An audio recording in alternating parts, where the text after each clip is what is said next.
अस्सलाम वालेकुम रहमतुल्लाह। साथियों, मैं उम्मीद करता हूं कि आप सब खैरियत से होंगे। आज की इस वीडियो में हम लोग क्या पढ़ने वाले हैं, सर सैयद अहमद ख़ान, इनकी हयात व ख़िदमात को पढ़ेंगे। उसके बाद इनका एक मशहूर मज़मून है तालीम व तरबियत, इसको भी हम लोग देखने वाले हैं। तो दो चीज़ों को हम लोग बहुत ही डिटेल में, बहुत ही अच्छे अंदाज में पढ़ेंगे ताकि एग्ज़ाम में कहीं से भी क्वेश्चन आए हम उस क्वेश्चन को यहाँ से आउट बाहर ना हो, वो चीज़ मतलब हर चीज़ यहाँ से आपको मिल जाए, उस तरह से पढ़ने वाले हैं। तो शुरू करते हैं साथियों। सबसे पहले हम लोग सर सैयद का तारुफ और इंट्रोडक्शन, हयात व ख़िदमात को देखते हैं। तो देखते हैं कि सर सैयद का नाम क्या है। नाम सैयद अहमद ख़ान है। सर सैयद अहमद ख़ान का नाम क्या है? सैयद अहमद ख़ान। नाम क्या है? सैयद अहमद ख़ान। इनकी पैदाइश क्या है? 17 अक्टूबर 1817। 17 अक्टूबर 1817 क्या है? पैदाइश है सर सैयद की। उसके बाद वफ़ात 1898। दो चीज़ें तो आपको रट लेना है, पैदाइश और वफ़ात, ये तो पूछा ही जाता है।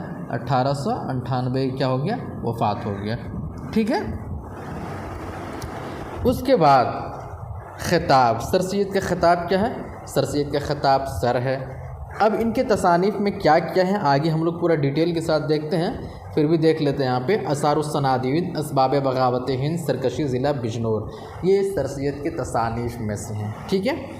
अब देखते हैं मज़ामीन सर सैयद। सर सैयद चूँकि मज़मून हम पढ़ रहे हैं तो एग्ज़ाम में हो सकता है कि इसके अलावा और भी कौन कौन से सर सैयद के मज़ामीन हैं, कोई भी क्वेश्चन बन सकता है, पॉसिबिलिटी है। तो सारे मज़मून को, सारे मज़ामीन को यहाँ पे मैंने लिखा है कौन कौन से मज़मून है। तालीम है, एक है तालीम व तरबियत, उसके बाद तासुब, तकमील, रस्म व रवाज की पाबंदी के नुकसानात, औरतों के हकूक़, तालीम व तरबियत, काहिल, अखलाक, रिया, मुखालिफत, खुशामद, गुज़रा हुआ ज़माना, बहस व तकरार, उसके बाद उम्मीद की खुशी, सिविलाइजेशन या तहज़ीब, अपनी मदद आप, उसके बाद है समझ, आखिरी परचा तहज़ीबुल अखलाक। ये सब क्या है? मज़ामीन सर सैयद है, सर सैयद के मज़ामीन हैं। तालीम है, तासुब है, तकमील है, रस्म व रवाज की पाबंदी है, पाबंदी के नुकसानात, औरतों के हकूक़, तालीम व तरबियत, काहली, अखलाक, रिया, मुखालिफत, खुशामद, गुज़रा हुआ ज़माना, बस व तकरार, उम्मीद की खुशी, सिविलाइजेशन या तहज़ीब, अपनी मदद आप, समझ, आखिरी परचा तहज़ीबुल अखलाक। ये सब क्या है? सर सैयद के मज़ामीन में शामिल हैं। ठीक है। आगे देखते हैं सर सैयद की तरबियत किसके ज़ेर निगरानी हुई है। सर सैयद की तरबियत क्या है? वालिदा के ज़ेर निगरानी हुई थी। इस्लामी माहौल में वालिदा के ज़ेर निगरानी हुई है। उसके बाद आगे देखते हैं 1839 में अंग्रेज़ी सरकार की मुलाजिमत इख्तियार कर ली। कब? 1839 में सरकारी मुलाजिमत इख्तियार की। किसकी? अंग्रेज़ों की। ठीक है। अब नेक्स्ट देखते हैं 1862 में गाज़ीपुर में साइंटिफिक सोसाइटी के नाम से एक अंजुमन बनाई। कब? 1862 में गाज़ीपुर में साइंटिफिक सोसाइटी के नाम से एक अंजुमन बनाई। ठीक है, क्लियर है। नेक्स्ट है अंजुमन का मकसद था मुख्तलिफ़ उलूम के साथ साइंसी उलूम को फ़रोग़ देना। 1862 में गाज़ीपुर में साइंटिफिक सोसाइटी के नाम से एक अंजुमन बनाई। उसका पर्पस क्या था? अंजुमन का मकसद था मुख्तलिफ़ उलूम के साथ साइंसी उलूम को फ़रोग़ देना, ये था मकसद। अगला पॉइंट है 1869 में 1869 में सर सैयद इंग्लिस्तान गए। कहाँ गए थे? इंग्लिस्तान गए थे। कब गए थे? 1869 में गए थे। ठीक है। उसके बाद एक क्वेश्चन आता है कि इंग्लिस्तान से वापस आकर किस रिसाले का इजरा किया था सर सैयद ने? तो इंग्लिस्तान से वापस आकर सर सैयद ने 1869 में तहज़ीबुल अखलाक का इजरा किया था। किसका? तहज़ीबुल अखलाक का इजरा किया था। ये समझ में आ गया। अब आगे देखते हैं अलीगढ़ में 1875 में एक स्कूल कायम किया। कब? अलीगढ़ में 1875 में एक स्कूल कायम किया। कब? 1875 में अलीगढ़ में एक स्कूल कायम किया। किसने? सर सैयद ने। ठीक है। नेक्स्ट पॉइंट है 1878 में। 1878 में कब? 1878 में मोहम्मदन एंग्लो ओरिएंटल कॉलेज बन गया। 1878 में मोहम्मदन एंग्लो ओरिएंटल कॉलेज बन गया और 1920 में अलीगढ़ मुस्लिम यूनिवर्सिटी बन गया। अलीगढ़ मुस्लिम यूनिवर्सिटी 1920 में बना। 1878 में सर का ख़िताब मिला। किसको? सर सैयद को। सर सैयद को 1870 में सर का ख़िताब मिला। ठीक है। अगला पॉइंट है जदीद उर्दू नस्र के बानी। जदीद उर्दू नस्र के बानी कौन है? सर सैयद अहमद ख़ान। सर सैयद अहमद ख़ान कौन है? जदीद उर्दू नस्र के बानी हैं। ठीक है। अब आगे देखते हैं सर सैयद ने उर्दू में मुख्तसर मज़मून निगारी को भी फ़रोग़ दिया है। सर सैयद ने उर्दू में मुख्तसर मज़मून निगारी को भी फ़रोग़ दिया है। ये इम्पोर्टेंट है, सर सैयद ने उर्दू में मुख्तसर मज़मून निगारी को फ़रोग़ दिया है। ओके, अगला पॉइंट है सर सैयद के मज़ामीन में गुज़रा हुआ ज़माना, उम्मीद की खुशी, बहस व तकरार, खुशामद में इंशाई का अंदाज़ा मिलता है, अंदाज़ मिलता है। ठीक है, तसानीफ़ उनका आसारुस्सनादीद, असबाब बगावत हिंद, ज़िला सरकशी बिजनौर, तफसीरुल कुरान, रिसाला खैर खाह मुसलमानान, सफ़रनामा लंदन, ये क्या है उनके तसानीफ़ में से हैं। अब देखेंगे हम लोग इंशाइया, चूँकि मज़मून और इंशाइया दोनों मिलता जुलता है, इसीलिए मज़मून और इंशाइया का डिफरेंस पूछा जा सकता है, तो इसको देख लेते हैं। अंग्रेज़ी में इंशाइया और मज़मून दोनों के लिए ऐसे की इस्तिलाह राइज है। क्या है? अंग्रेज़ी में इंशाइया और मज़मून दोनों के लिए ऐसे की इस्तिलाह क्या है, राइज है। इंशाइया अदीब की ज़हनी रुदाद और अदबी उसलूब का आयनादार होता है। इंशाइया क्या होता है? अदीब की जो होता है ज़हनी रुदाद और अदबी उसलूब का आयनादार होता है। इंशाइया निगार ज़िंदगी की आम या ख़ास बात को बहुत ही पुरलुत्फ़ अंदाज में बयान करता है। क्या इंशाइया में क्या होता है? इंशाइया निगार ज़िंदगी की आम या ख़ास बात को बहुत ही पुरलुत्फ़ अंदाज में बयान करता है। ठीक है, नेक्स्ट है मशहूर और मुमताज़ इंशाइया निगार। कौन कौन मशहूर और मुमताज़ इंशाइया निगार हैं? कन्हैया लाल कपूर, मुश्ताक अहमद यूसुफ़ी, वज़ीर आगा, मुश्तबा हुसैन। अब आगे देखते हैं। सर सैयद अहमद ख़ां 19वीं सदी के बड़े रहनुमा थे। क्या थे? 19वीं सदी के बड़े रहनुमा थे। सर सैयद का कहना था कि तालीम ही एक ऐसा ज़रिया है जिससे कौम की इस्लाह हो सकती है। तालीम के बारे में क्या कहा था? सर सैयद का कहना था कि तालीम ही एक ऐसा ज़रिया है जिससे कौम की इस्लाह हो सकती है। उसके बाद सर सैयद की कोशिशों को सर सैयद तहरीक या अलीगढ़ तहरीक के नाम से जाना जाता है। क्या? सर सैयद की कोशिशों को सर सैयद तहरीक या अलीगढ़ तहरीक के नाम से जाना जाता है। इसी अहद में मज़मून निगारी, इंशाइया निगारी, नावल निगारी, सवानह निगारी, तारीख़ निगारी और तनक़ीद निगारी का बाकायदा आगाज़ हुआ। किस अहद में? इसी अहद में मज़मून निगारी, इंशाइया निगारी, नावल निगारी, सवानह निगारी और इसी तरह से तारीख़ निगारी और तनक़ीद निगारी का बाकायदा आगाज़ हुआ। किस अहद में? सर सैयद के अहद में। ये चीज़ आपको याद रखना है कि मज़मून निगारी, इंशाइया निगारी, नावल निगारी, सवानह निगारी, तारीख़ निगारी और तनक़ीद निगारी का आगाज़ जो हुआ वो सर सैयद के अहद में ही हुआ। ठीक है, छोटे छोटे मज़ामीन की शक्ल में किसी मौजू पर दिल्ली कॉलेज से इज़हार ख़याल का सिलसिला शुरू हुआ। छोटे छोटे मज़ामीन की शक्ल में किसी मौजू पर दिल्ली कॉलेज से इज़हार ख़याल का सिलसिला शुरू हुआ। हाली और शिबली इसी अहद के अहम मज़मून निगार हैं। इंशाइया भी मज़मून ही की एक किस्म है। इंशाइया में बात इस तरह से बढ़ाते हैं कि बात से बात निकलते हैं। इंशाइया का अंदाज़ क्या होता है? आलिमाना और संजीदा मज़ामीन से मुख्तलिफ होती है। उर्दू में इंशाइया की शुरुआत सर सैयद से होती है। उम्मीद की खुशी, गुज़रा हुआ ज़माना, बहस व तकरार और खुशामद जैसे मज़ामीन सर सैयद के हैं, जिसमें इंशाइया का अंदाज़ मिलता है। इसी अहद में मोहम्मद हुसैन आज़ाद की इंशाइया निगारी के फ़न को फ़रोग़ मिला। आज़ाद के इंशाइया निरंगे ख़याल के नाम से शाये हुआ। उसके बाद देखते हैं नावल क्या? नावल उर्दू में नावल निगारी का आगाज़ भी कहाँ से होता है? सर सैयद के अहद से होता है। समाने उर्दू में समाने निगारी की रिवायत भी सर सैयद के अहद से कायम होती है। उसके बाद तारीख़ सर सैयद के अहद में तारीख़ नवीसी का सिलसिला बाकायदा शुरू हुआ है।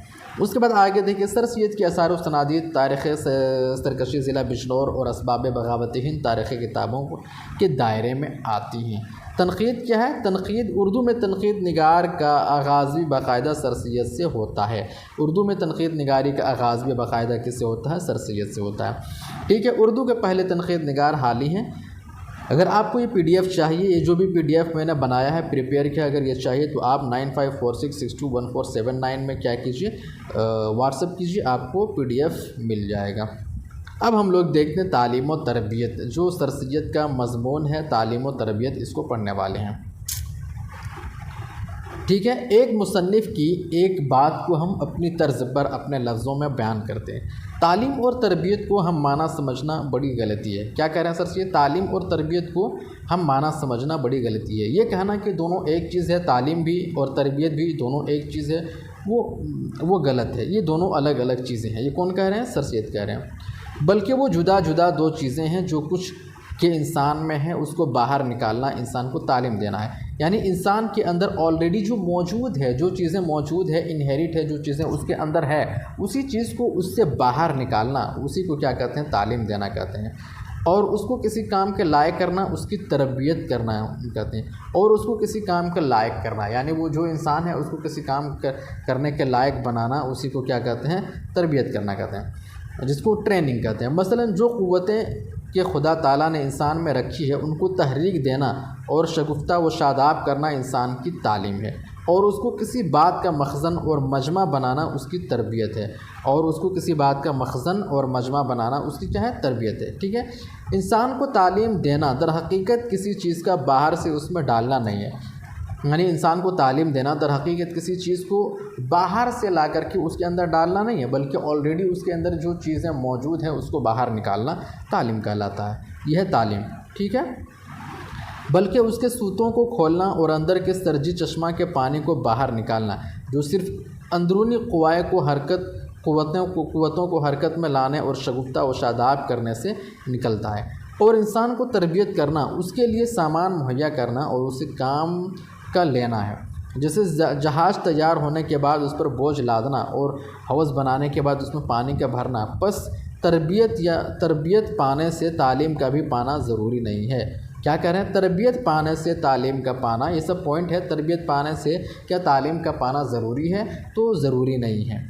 तरबियत जितनी चाहो करो और उसके दिल को तरबियत करते मुँह तक फिर दो, मगर उससे दिल की सरजी सूतें नहीं खुलती। ये कौन कह रहे हैं, सर सैयद कह रहे हैं। ठीक है। बल्कि बिल्कुल बंद हो जाती हैं। अंदरूनी क़ुव्वे को हरकत दिए बग़ैर तरबियत तो हो जाती है, मगर तालीम कभी नहीं होती। इसलिए मुमकिन है कि एक शख्स की तरबियत तो बहुत अच्छी हो और तालीम बहुत बड़ी। ये ठीक ठीक हाल हम मुसलमानों के आलिमों और तरबियत याफ्ता लोगों का है। तरबियत तो नहायत अच्छी है, मगर तालीम कुछ नहीं है। मगर क्या है, और तालीम कुछ नहीं है। मुसलमानों के बारे में क्या कहें, तरबियत तो बहुत अच्छी है। आलिमों और तरबियत याफ्ता लोगों का हाल यह है कि तरबियत तो नहायत अच्छी है, लेकिन तालीम कुछ नहीं है। ज़ाहिर में देखो तो तमतराक बहुत कुछ, मगर असलियत ढूंढो तो कुछ नहीं। भारी भरकम तो ओमामा, बहुत बड़ी बड़ी टोपियाँ हैं, दस्तार है, लेकिन और कुर्ते पजामे हैं, लेकिन तालीम उसके अंदर नहीं है। बहुत कुछ, मगर दिल के और अंदरूनी क़ुव्वा की शगुफ्तगी देखो तो कुछ ही नहीं। नहायत उम्दा कौल है कि किताबों को पढ़ा देना तो तालीम का नहायत अदना और सबसे हक़ीर जुज़्व है। बल्कि इस किस्म की बहुत से पढ़ने से जिसमें अंदरूनी क़ुव्वा की तहरीक और शगुफ्तगी ना हो, जिस कदर दिल के क़ुव्वा कमज़ोर और नाकारा हो जाते हैं, ऐसी और किसी चीज़ से उन्हें होते हैं। हम अपने आलिमों का हाल बिल्कुल ही देखते हैं। उनके रूहानी क़ुव्वा बिल्कुल निस्त व नाबूद हो जाते हैं और सिर्फ ज़्यादती, बकबक या तकब्बुर वगैरह और अपने आप को बेमसील व बेनज़ीर काबिल अदब समझने के और कुछ बाकी नहीं रहता। ज़िंदा होते हैं, मगर वली और रूहानी क़ुव्वा की शगुफ्तगी के एतबार से बिल्कुल वो मरा हुआ रहते हैं। ज़िंदा होते हैं, मगर वली और रूहानी क़ुव्वा के शगुफ्तगी के एतबार से बिल्कुल मरवार होते हैं। किताबें पढ़ते हैं और जिस कदर उम्दा किताबें इफ़रात से बहम पहुँचे, उनको और ज़्यादा पढ़ते हैं और उनसे तरबियत हासिल करते हैं। और ऐसे बैल की मानंद हो जाते हैं जो बराबर चरता है और फिर भी चरागाह में ही रहने की ख्वाहिश करता है। बस किताबें पढ़ लेने से इंसानियत नहीं आ जाती, बल्कि वो किताबें इल्म खुद उन पर बोझ होता है। ये कहना किसका है, सर सैयद का है। इस तकरीर से हमारा मतलब यह है कि तमाम खराबियों की जड़ जो हम पर नाजिल हैं यही है कि हमने अपने दिल को और अपने अंदरूनी क़ुव्वा को बिल्कुल ख़राब कर दिया। ये कौन कह रहे हैं, ये सर सैयद कह रहे हैं। इल्म जो हासिल करते हैं वो भी बाज़ उसके अंदरूनी क़ुव्वा को शगुफ्ता व शादाब करे, उनको पज़मुर्दा कर देता है। और हमारे क़ुव्वा को जो दर हकीकत सरचश्मे तमाम नेकियों के हैं बिल्कुल कमज़ोर और नाकारा कर देता है। और हमारी हालत तमाम मामलात में क्या दीन के और क्या दुनिया के ख़राब होती चली जाती है। बस हमको अपने परचम पर रहम करना चाहिए और ऐसी तालीम को अख्तियार करनी चाहिए जो अंदरूनी क़ुव्वा को शगुफ्ता व शादाब करे और दिल की सूतों को खोल कर सरजी चश्मा से पानी बाहर निकाले, जिससे हमारी ज़िंदगी सरसब्ज़ व शादाब हो। तो सर सैयद के कहने का मतलब ये कि तालीम ऐसी होनी होनी चाहिए जो अंदरूनी तौर पर हमारे क़ुव्वत को क्या करे, मजबूत करे, हमारे अंदर निखार पैदा हो, हमारे अंदर शगुफ्ता और शगुफ्तगी आए, ऐसी तालीम होनी चाहिए। ऐसा नहीं कि मतलब सिर्फ हमारे आलिमों में पगड़ी हो, उमामा हो, दिखावे की सब चीज़ें हो, वो नहीं। अब तालीम हासिल कर रहे हैं तो तरबियत होनी चाहिए, और तालीम और तरबियत दोनों ज़रूरी चीज़ें हैं। तो ये था दोस्तों सर सैयद अहमद के हयात व ख़िदमात और उनका बहुत ही मशहूर मज़मून तालीम और तरबियत। तालीम कैसे होनी चाहिए, वो कहते हैं कि तालीम और तरबियत दोनों अलग अलग चीज़ हैं, तालीम अलग है और तरबियत अलग है। तालीम यह है कि इंसान के अंदर ऑलरेडी कोई चीज़ मौजूद है, उससे उसको बाहर निकालना, ये तालीम होता है, और किसी काम के लायक बनाना वो ट्रेनिंग होती है। ठीक है।